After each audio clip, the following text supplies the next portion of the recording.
Продолжуваме со посетите, обновата на Македонија доаѓа. Денес сме во посета на општините Делчево и Македонска Каменица.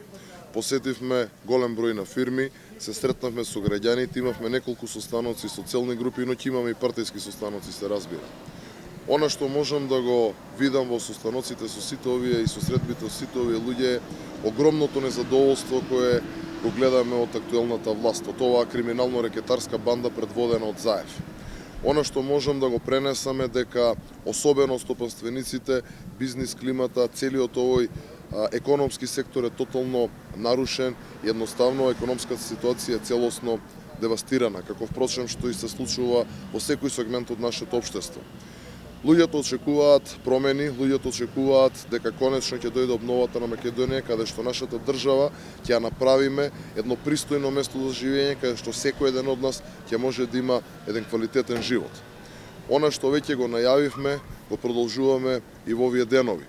Како што веќе имавте прилика да видите, најавени се огромни инвестиции во инфраструктурата.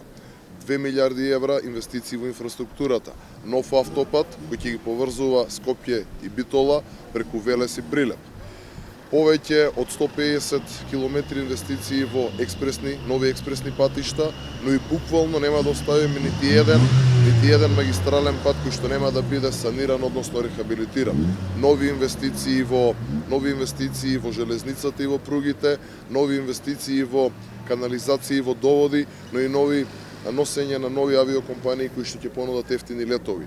Знаете дека тоа можеме и знаеме како да го направиме. 12 април е блиску, обновата доаѓа.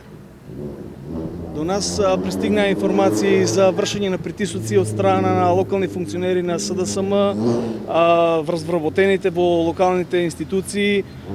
Што би имале да им порачате на овие луѓе кои што се на некој начин притиснати на своите работни места, како и на самите раководители кои што го вршат тој притисок? Точно е ова и одговорот за жал ќе го поделам во два сегмента. Првично се притисоците кон оние вработени во администрацијата кои што се поддржувачи, односно членови на ВМРО-ДПМН.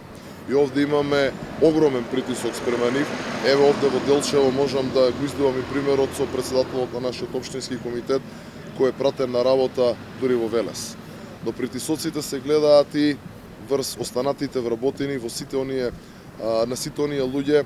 Може би типичен пример беше она фијаско кој што вчера го доживеа СДСМ со така наречениот марш за правда, каде што имавме сите прилика да видиме на кој начин беа луѓето вадени од работа и во работно време носени. Но да ги потсетам сите оние кои што го прават ова дека правдата доаѓа, дека 12 април е блиску, дека ВМРО-ДПМН ќе победи на изборите, ќе формира влада и сите оние кои што ги прават овие неправилности и прекршување на закон ќе бидат изнесени пред лицето на правдата.